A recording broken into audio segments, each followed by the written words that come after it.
Hello and welcome to this video on the Design Critiques project for the Designing Visuals course.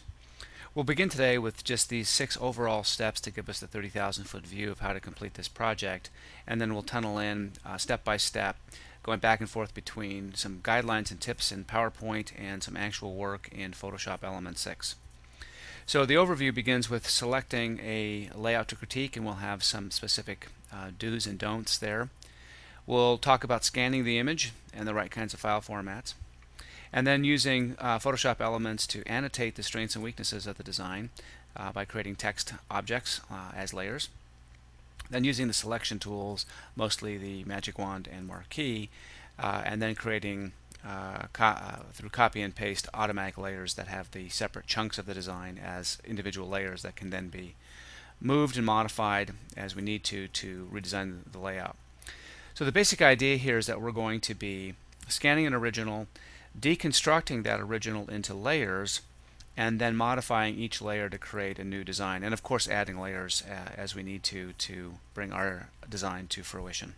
And finally, of course, saving the design and posting it to our Folio Web, DesViz web site. So let's begin with some don'ts, some layouts to avoid. When you're looking for a layout that will lend itself well to this process of critique, a kind of an obvious place to avoid is the last point on this list, which is try not to try to improve on something that's really good. But let me also mention the corollary to that is try not to find a layer that's such a layout that's such a disaster that you'll be spending forever trying to improve the design, and you'll just be building one from the ground up.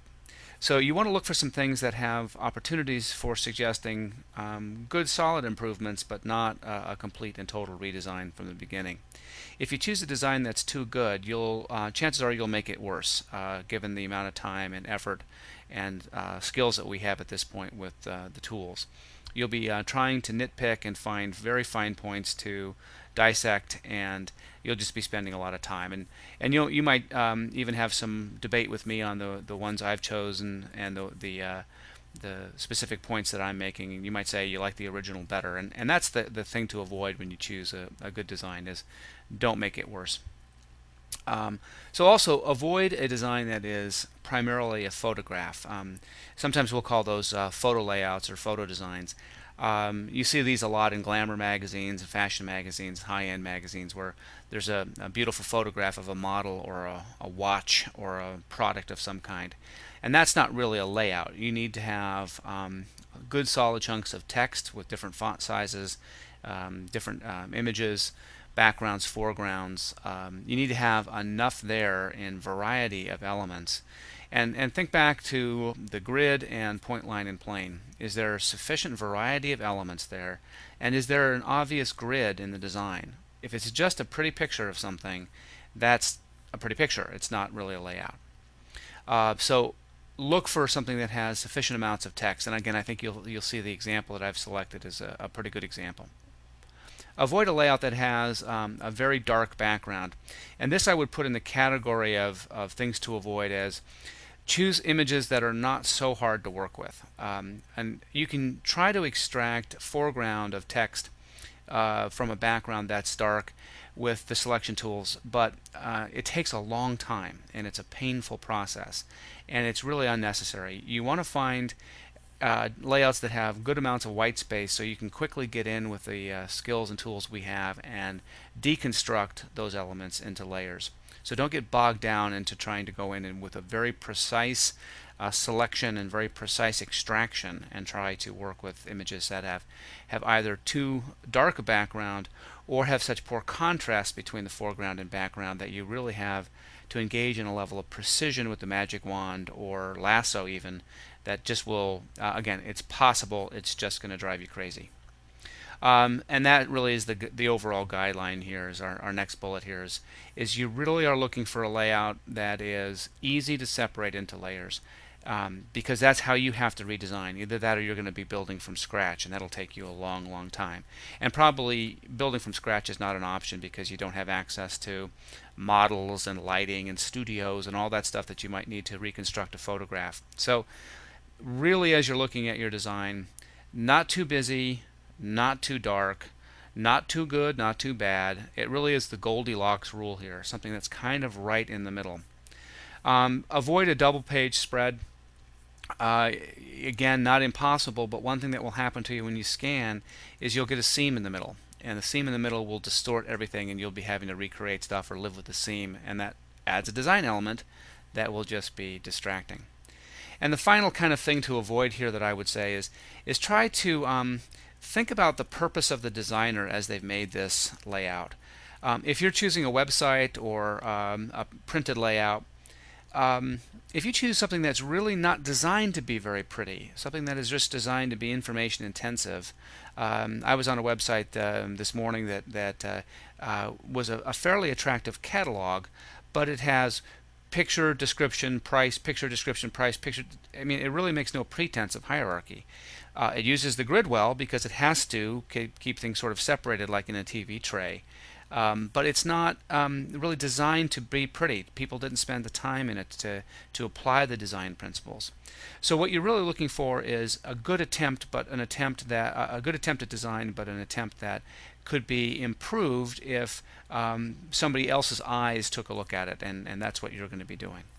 So let's tunnel in a little bit more before we have to go to the actual tools, because I'm going to skip right into an image that's already been scanned. As you think about scanning, if you're working from print, if you can find something on the web as a PDF or as a website, that's fine. But chances are, if you've been browsing through magazines or other sources of layouts, you're going to need a scan. Start with a high quality scanner. These days, high quality scanner is as cheap as a Canon scanner at $70. But overscan, that is, scan at a higher resolution than you think you might need. Don't start out because the web is 72 dots per inch and you're working from an 8x11 and say, well, you need 90 by 120 pixels. Overscan. You can always shrink down, but you have a very difficult time getting high quality as you try to expand something up. So I would recommend that you scan at least at life size, 8.5 by 11, and at least at 100 to 150 dots per inch. More because you can always shrink it down later on, but don't start too small. You'll just find frustration down the road as things look pixelated and not very smooth. So the opposite of that, though, however, is when you go to save, especially if you're saving as a GIF file, pay close attention in the Save for Web dialog box and make sure that you're reducing the size to the appropriate dimensions. You don't want to save a Humo Gigundus file for the web. It'll take forever to load and nobody will be able to see the design anyway. So save an appropriate size when you get to that point for the web. Here's a really important pragmatic point. When you scan, right away save a copy of your scan, rename it so you have the original. And you need this for a couple of reasons. First of all, you'll need an original clean scan to work on both halves of the design, that is the before. But on the before, you're going to be annotating or drawing text and circles and arrows on the original design and messing it up. And then you'll need a clean copy without all those annotations on it for the remake. So one way to work is to bring it all into Photoshop Elements right away and then duplicate the layer that represents the scan. And even a more cautious way would be scan it in whatever tool you're using and make a copy of the JPEG, put it someplace safe so you don't have to go back and rescan it. That doesn't sound like the end of the world, but it kind of might be. If you scan it at different settings, or it's on the bed of the scanner a little differently, or the colors don't turn out quite right, you might find that you have a mismatch between your working files and the original. So make a copy, a digital copy of your scan, either as a separate layer in Photoshop or as a separate file altogether, and you'll save yourself some frustration should something go wrong or you just forget and used your scan for the before and don't have a nice copy of it for the after. Okay, let's just about ready to go into Elements, and we'll see the scan, but let's talk just quickly about annotating. Annotating here really just means putting comments of the strengths and weaknesses using the text tool just directly on your scanned image in Elements. Very straightforward process. Each time you use the text tool, you'll find that you'll be creating layers in Elements. And that's no big deal, because by the time you do 4 or 5 or 10, how many ever you're going to do, you can simply group the layers together, flatten them, or save them all as one, and you won't have to have all of these separate. You'll have one layer for each text box, one layer for each arrow, and that can get a little bit unwieldy. But that's pretty easy to manage when you're working in Elements. So let's pause now, dive into Elements, and look at a scan, and then begin to critique it with text objects and arrows. So here we are in Photoshop Elements, and I've got a scan of an ad from a health system. And you can see I have one layer. I scanned this as a JPEG and then opened it up in Photoshop Elements, and we're ready to edit. First thing I'm going to do is make a duplicate of my scan layer, and I'm going to rename this Original. Just so that when I'm working, turn it off. Just when I'm working, I know that I have a copy of this available to me should anything go wrong. Now I'm going to just take a moment and analyze the design a little bit, and I might start with some things I like and some things that I don't like. An obvious thing that I don't like about this design is this background image of the fuzzy kind of washed out chair. It's kind of hard to read. It's difficult to tell what's going on, and it's sort of a living room kind of image, but it's not very distinctive. And thematically, of course, this is a hospice ad, so it's sort of saying, you can be in the comfort of your own chair next to your magazines and plants, but that doesn't read to me, and I'm not sure it even adds anything to the design. While we're on the subject of images, I'm not crazy about this photo. It's trying to show a mom and a daughter kind of relating to each other in this sort of comfortable setting, but they're kind of being a little too cheesy for the camera and not being folksy and homey enough for me. But I don't have the resources, and neither will you, to reshoot the photograph, so I'm going to leave it alone and just work with it as a block design element. So I'm not crazy about the images in this design. I'm going to get rid of the background image, but I think I'm not going to do much with this one, except to maybe change its cropping a little bit and work with it. A couple of things I really like about this design. I like the attention to detail in this comfort, dignity, trust header. If you look at the M sliding down to the T, I really think that works nice. That tail of the T brings you into the Y kind of descends down here. It's a little bit of a compromise. I think in my redo I moved the T, the second T in trust, over so it picked up this whole grid, but that's pretty good attention to detail. Be careful when you look at a design like this and you say, well, I'm going to fix it by changing the font. There was a lot of attention that went into the font. This is a clean, legible, but a little bit softer sans serif font than we might be used to. You might remember in Garamond there's an awful lot of attention in the G, but in your typical Arial there isn't. So this is a good middle ground. There's a little bit of sculpting in the D and a little bit of sculpting in the G.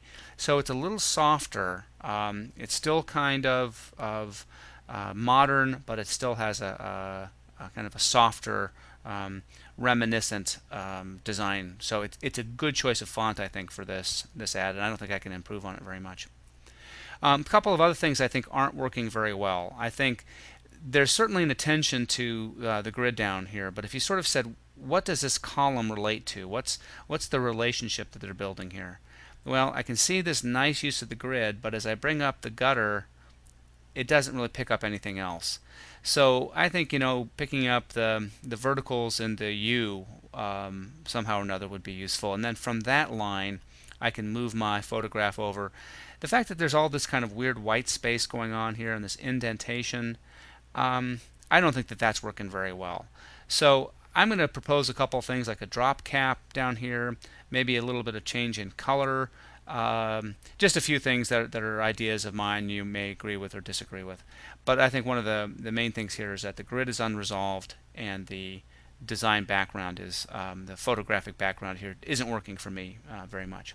Okay, so I want to make those comments on the design, and I'm just going to start with my text tool, and I'm going to first suggest that we put in a drop cap here. And I'm going to choose a nice clean font, Arial, maybe bold.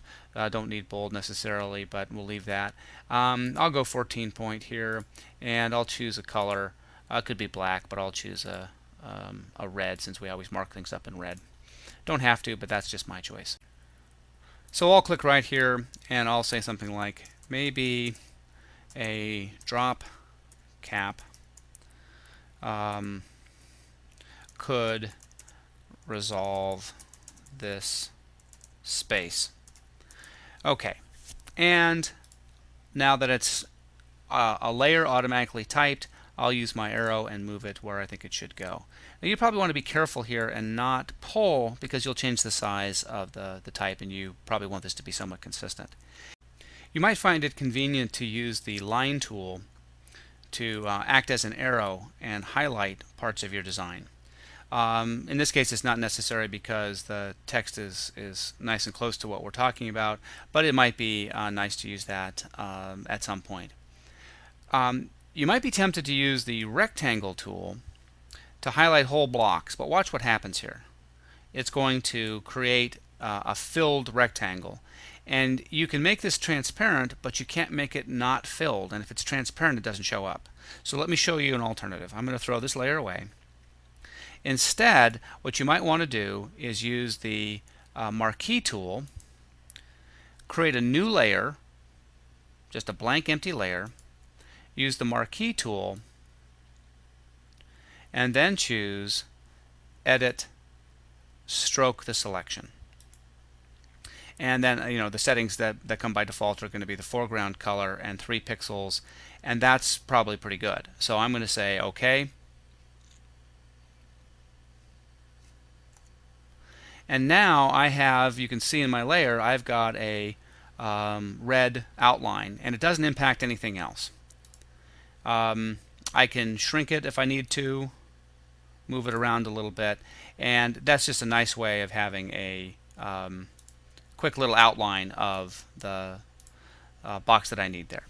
Okay, so now there's a quick keyboard shortcut here, Control D to deselect, to turn off the sort of marching ants, and I guess I accidentally created 2 of them, but that's okay.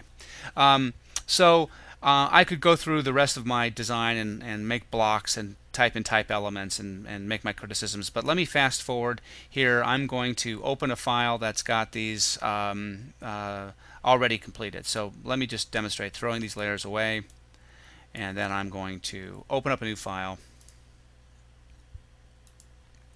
and my new file is the completed version of this.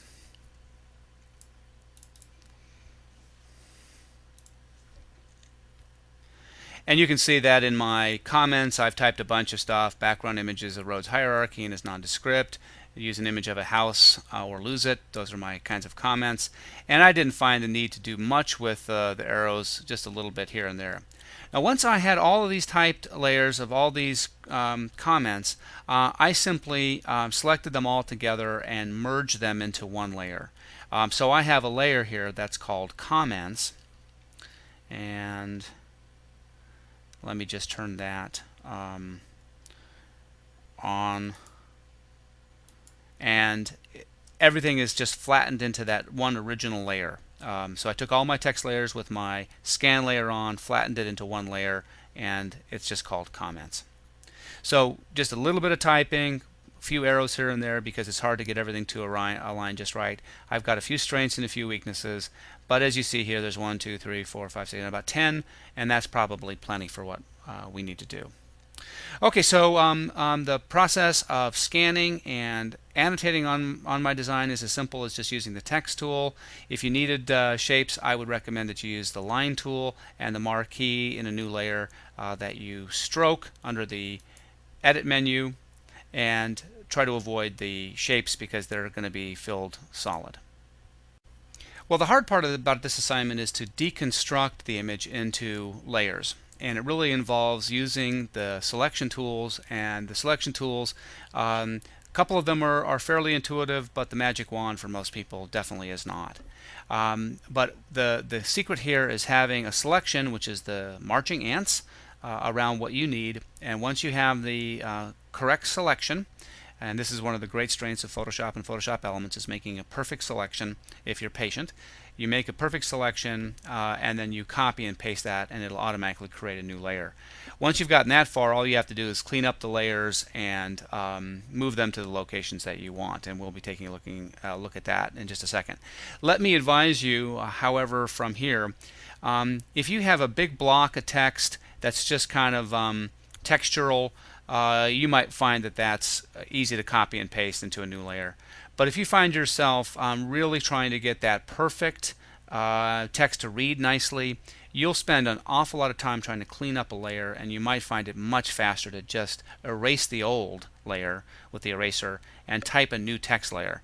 Most of us probably type a lot faster than we can build a perfect selection of text. So especially if you're working with text against a background, don't spend your time trying to make a perfect selection of text, but instead just erase it and create a new text layer with the text tool. It'll be much faster for you in the long run. So let's pop back to Elements and see how our deconstruction process might work. So we're back to Photoshop Elements and our original design here. We've completed our comments and saved it. Now it's time to move on to our deconstruction activity. I thought I would stop and just show you what my view of this as an abstracted design looks like. So what I've done here is I've drawn text blocks over my elements, and my darker blocks here show my assessment of the hierarchy. And I'm just going to go back and forth a little bit and show you what I'm talking about here. I kind of see comfort, dignity, and trust all together as one big block, but I also, because of the image back there, that kind of muddies the whole thing up and wipes out the hierarchy. So the way my mind's eye works is goes to this big blue shirt area, then kind of comes up into here and here, and I see the dots as more distinct than anything else, and I think that that's not what the designer had in mind. So as I look at the hierarchy that's there, I think they probably want comfort and dignity, the title, to be more important than anything else. So I think they need to bump up the hierarchy a little bit here, and that's one of the things that I'm going to be working on with my redesign here. But that's the kind of basic structure of this design and the layers that I have to abstract as I work, or extract as I work with my selection tools. Okay, let's get on with the business of working on this layer. So working on this extraction. Well, you can kind of see that what I have here is these various layers. There's not too much I can do with the background image here. I've got to get the type off of it, and that's a great place to work with the magic wand, and we'll get to that in just a second. But let's start with the simple tools, the marquee. So if I want to create a layer that's this block of text here, all I have to do is move the marquee around it, give myself a little bit of room because I can always erase that, copy that, and paste it. And really I can just do Control C and Control V. And when I do that, I automatically get a new layer, and that new layer, when I turn off the other one, is just that block. Okay, so now when that's a separate layer, of course, all I have to do to recreate my design, or rebuild the design, is move it any place I want to move it. So once it's extracted from the original, it's just as simple a process as moving it around. And I can resize it, of course, although I've got to be a little careful with text because it's going to render funny. But I can do a lot with it here. So I'm going to just show you a couple more little things while we're right here. I can also erase chunks of this using the eraser tool. So we don't really care what it says. I'm going to choose the block eraser, and it's just a little easier to work with. And remember our keyboard shortcut, if I hold the Shift key down, that constrains it in a straight line, so I can erase chunks of this text. And again, we really don't care what the ad says, we're just working as design. So if I wanted to pretend that this was justified text, I could do that, and then I could stretch it back out. But again, if you really are concerned with how it reads and looks, retype it. You might find that that's more straightforward. Okay, so we've got the practice with the marquee tool. Let's do it a couple more times. And again, I'm going to throw this layer away because I've already done it and I don't want that in my way. And I'm going to go back to my original. The same process would work for the byline. A little selection, copy and paste. There it is, layer 8 again. And the same thing would work down here. I can always just move my selection up if I missed a little bit. Control C, copy, Control V, paste. There's another layer. Same thing is true with the picture. Now notice that this white corner up here is kind of hard to find. So I can find this one over here. I'm right-handed and I don't like to work that way, but that's a lot easier than struggling to find where I click my mouse up there. So copy, paste. Got to make sure I'm in a new layer here. Copy. Oh, I'm in the wrong layer. Sorry, I got to go back to the original. That's my problem. Okay, there, copy, paste. There's the isolated photograph, and I can even now up here. This is a great example of why I could spend a long time trying to extract Hospice of Summa offers comfort-oriented care, comma. It's against the background, and that background is going to be in my way, and it's such a small amount to type. So here's a great place as I'm working just to sort of click and say, let me find a font that's pretty close and type Hospice of Summa offers. And I'm not going to waste your time with that, but it's going to be a lot faster than trying to extract the background. But speaking about extracting the background, let's take a look at this great tool in Photoshop called the Magic Wand. Now what the Magic Wand tool does is it selects by color, not by shape. And that's going to work pretty well most of the time, and great if we spend a couple of more minutes learning about this idea of tolerance up here. The default setting for tolerance is 32, and what that says when we pop over it is it sets the range when sampling color. So that means a range of 32 similar values, shades of gray, around. Now what that would mean in here is this color of red is fairly similar to this brown shadow, but very dissimilar to this white highlight here. So when I click my Magic Wand tool on the C, wrong layer. If I had a nickel for every time I said wrong layer when working with Photoshop, I would be rich. Okay, so I'm going to use the Magic Wand and click on the C. Did a great job with a tolerance of 32. Okay, let's try even a 2 tolerance here. There we go. Little teeny selection. So the smaller the number, the smaller selection. The bigger the number, the bigger the selection. But sometimes if it's too big, it spills over and picks up a lot of stuff. So let's set a big tolerance like 100. The range is between 0 and 255. And you can see it spills over and picks up too many colors. So if you find yourself getting too many colors, lower the tolerance. Too few colors, increase the tolerance. 32 is working great, so I'm going to go right back to it. What a surprise, the engineers of Photoshop chose a number that seems to work quite well in most circumstances. And click on the C again. Okay, now I've got the C, but I need comfort, all of it. So how can I get the O, the M, etc.? I'm going to hold down the Shift key, and you notice that on the Magic Wand it grew a little plus sign. That little plus sign means add to the selection. Now the Magic Wand is one of those tools in Photoshop that's a little hard to determine where the action takes place. It's the dead center of the Magic Wand part, but that's kind of hard to figure out. So you might remember from an earlier video we talked about the caps lock key. If I press the caps lock key, it turns into a crosshair. Now I don't know that I'm in the Magic Wand, so I have to kind of look over here and remember. But it turns into a really easy place to aim. And of course I can zoom in and use my either hold the space bar down and move the hand or use the scroll bar. But now to get the O, I'm going to hold with the Magic Wand, I'm going to hold the Shift key down and click the O. And I'm going to click the A, M, and I'm going to click the F. Space bar to slide it over. O, F, R, T. And I've got the word comfort. I'm going to, guess what? Control C to copy, and paste. And now I'm going to turn off everything besides my layer 11, and you can see I've extracted the word comfort. Let's skip ahead and just have some faith that I've done the same thing for all the rest of the layers, and what we end up with, let me throw these away and throw this away, and we'll walk through my layers here. I want to just clean up a little bit from what we've been doing, and then we'll walk through my extraction, and you can kind of see what I've been able to do with the Magic Wand. Okay, I think we're ready.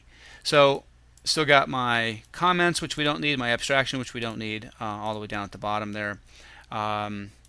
nothing showing here. So let's turn this one on. We're zoomed in, so let me zoom out. This is my retyping, and I chose to use an upper and lower case font. Theirs was all, let me show you what they had. Theirs was all uppercase, and I moved mine down a little bit to pick up this echoing of the, so there's mine, there's the original. Okay, and let's keep going. Here's the drop cap I suggested, a C. Here's the photograph. Now I went out because I couldn't shoot the original, and I found a different photograph on the web. And a couple of things that I've done here is I've got a caption that I right justified to reinforce this line, and I found a picture that seems to me to be just a little bit more friendly of a multi-generational family dealing with the care of the elderly. I chose the same basic font, but I changed the color to match my photograph as they had done originally. I like the alignment of the T, so that's where I moved dignity, that's where I moved trust, and I moved comfort up a little higher as well. And as I'm trying to turn these on in a nice systematic way, I found the logo on their website, and I added that because I thought that was a nice point element. And that's one of the things that drove my choice of colors, just of my image and also of the type. And there's my text layer. And finally the small block of text to fill in the remake design. Now again, there's some debate that's absolutely possible about my choices here in terms of the design principles, and certainly there are issues of taste and there are issues of preference. But let me just go through again the way I chose to apply the principles that we've learned so far, and then you can and then we'll go back and we'll look at the original, and you can decide, as I will with your work, if my remake is better or worse than the original. One thing that we might want to deal with right away is just looking at and assessing hierarchy. I think that the comfort, dignity, and trust header becomes important. I think that the logo, which wasn't a design element before, is important. I think we have this image that's important, but I still see comfort, dignity, and trust as now the most important thing in the design, and that's, I think, their whole ad campaign. If I was going to go 1, 2, 3, I'd say I go 1, 2, 3. And that hierarchy promotes movement. Now if I was going to go through 4, I go to the drop cap, and then I go to the sort of overall blocks of text here. So I think that my design has resolved hierarchy a little bit. I think I've worked with the grid. Again, as I mentioned in the beginning, I'm not sure that I've improved. I really like the way the Y, in hindsight, I really like the way the Y integrated here, but I've built a stronger relationship between the M and the T's here. I think I've reinforced that with the way I've used upper and lower case and wrapped around the body of the T. I think I've really done a lot to help the grid down here by doing right justified on the caption, tightening up the whole design a little bit, and cutting off the text at the bottom, so I have a nice relationship here, strong grid up and down, and I think that that's a lot cleaner. I've got a good relationship over here, a good guide going for me. So I think overall I've improved the grid and improved hierarchy. I also personally think that I've improved color and made this a lot more about what this ad should be about. It's not about an empty chair. It's about these concepts of comfort, dignity, trust, and a happy family because of it. So that's how I would argue my improvements, and as long as they're defensible with the design principle, and I haven't clearly made the design worse, I'm going to do fine with this. So that's kind of how we've worked, done the rework of the design. So now I've got all my layers built, and let's pop back to PowerPoint and see how we're going to wrap up just the mechanics of. Okay, so finally, to save and post our files, be sure, as I mentioned earlier on, save the original scan for you. I don't need that to be turned in. I created a working file as a Photoshop document along the way early on with my scan, so that everything was in one place, and I could go back from that. And then if anything happens, I've got all my layers intact. It's a really good idea to keep that original Photoshop file even beyond turning in the assignment, because it's going to be so much easier to fix something if you've got the Photoshop than having to start from the beginning. Okay, now in just a moment I'll go back to Elements and see how I'm going to bundle my layers to create my two turn-in assignments. But remember, I have to have the annotated critique as crit1 before.gif and the final design as crit1 after.gif. So crit1 before is the original scan with the annotations, and crit1 after is my rework. Okay, and that's just a simple matter of turning on or off the right layers. So let's go back, and then I'll post those files to FolioWeb offline and preview the files, and I'll leave those two steps to you. So let's go back to Elements and see how we're going to make sure we have a correct version of the before and after versions. So as I displayed to you before, I've turned on all of my layers of my final design, and now it's pretty straightforward. I might want to do a quick image size. I've saved. In fact, I'll just illustrate that I'm going to save my file, and I've saved my changes. So I've got my Photoshop file intact with all my layers, original and remade. I might now want to just check the size of my document, and I'm going to use image size, not canvas size. And this is a good size here. It's 8 by 10, almost 8.5 by 11, and that's fine. The resolution here is at 72. I could have been working larger, and that would have been fine too. Good size here to save this as. So I'm going to click Cancel. Remember, 8.5 by 11, and your final resolution, whether I do it here or in my Save for Web dialog box, needs to be 72. Okay, now I'm ready to save for web. Now, although this has a photograph in it, and that's a sort of signal JPEG, we probably want, and you can sort of see it, the original, if I have JPEG, you won't be able to see it in the video here, but the JPEG version of this looks muddy and grainy in the logo and in the type. And since that's really the prominent elements that we've brought to the design, I'm going to choose GIF instead. So I'm going to choose GIF, and everything is nice and clean, and it's still a very large layout, and it's only 77K. That's not bad at all.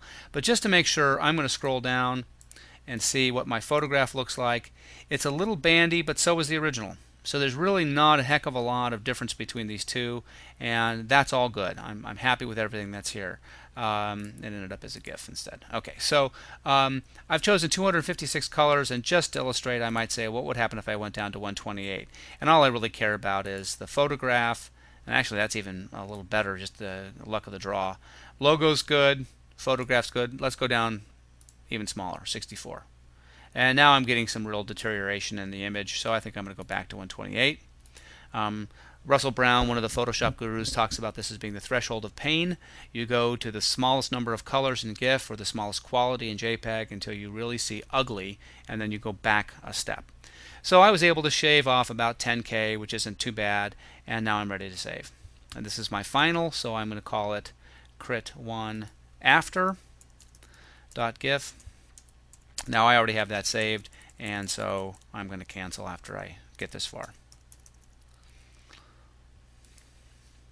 So I'll click cancel.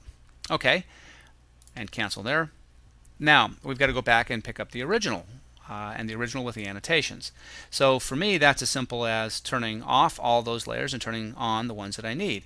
And let me just show you again, keyboard shortcut, always a keyboard shortcut in Photoshop. Find the layer that you need, and mine is called Comments, and hold down the Alt key and click on the eyeball area. And that will simultaneously turn off all of the other layers as it turns on this one layer. Now you may have not done what I did, and that would be okay. You may have had separate layers for each comment. I did that at first. I had separate layers, but then I was able to merge the layers just by shift-clicking and then clicking on merge the layers. And I'm not going to do that here because it'll mess things up. But you could have merged the layers so that your comments and your original were all in one. That's what I've chosen to do here. So my comments layer is a merge of the original, this guy, and all of my comment layers. Now that's just convenient, so I have everything in one place. You don't have to do that. If you don't do that, then you just have to go and make sure that you've turned on all of your comments and turned off the layers that you don't want to have on there. So now what I'm looking at on the screen is exactly what I want to save, and I'll just go through that same process again. File, Save for Web, and chances are my settings from before are going to be okay. That is 128 GIF, and it looks fine. I could try JPEG here because everything here is still photographic, and I'm just going to try it. And quality suffered a little bit here at medium, but I got a big jump in image size gain. I'll go up to 50. I'm at 86. You know, it's getting to be a little better, but my file size is growing pretty quick. I'm just going to probably have to accept the reality that this is going to be a big honking image. So I'm not sure that I gained anything from that over GIF, so I think I'll just leave it at GIF. 171K. Yeah, not too good a cost savings here, but nonetheless a pretty good, pretty adequate quality here.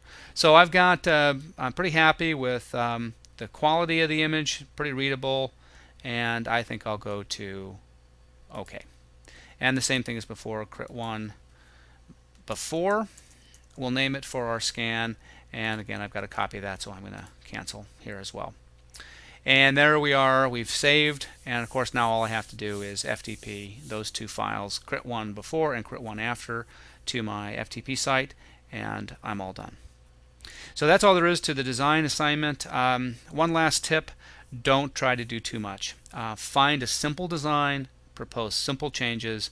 Don't get stuck with something that's way busy, and that means you're way busy. So the art of this assignment is choosing a good Goldilocks image from the very beginning. One that's not too bad, not too good, not too complex, not too simple. And if you have any questions about whether the design that you've selected is a good one to begin with, please email that to me, scan it, email it to me, and I'll give you my thumbs up or thumbs down. Not that I'll say yes or no, of course. It's just that I'll give you my advice on whether it's a good starting point or not, or whether it's going to be a suckhole of time for you to work on it. So good luck, and please let me know what I can do to help you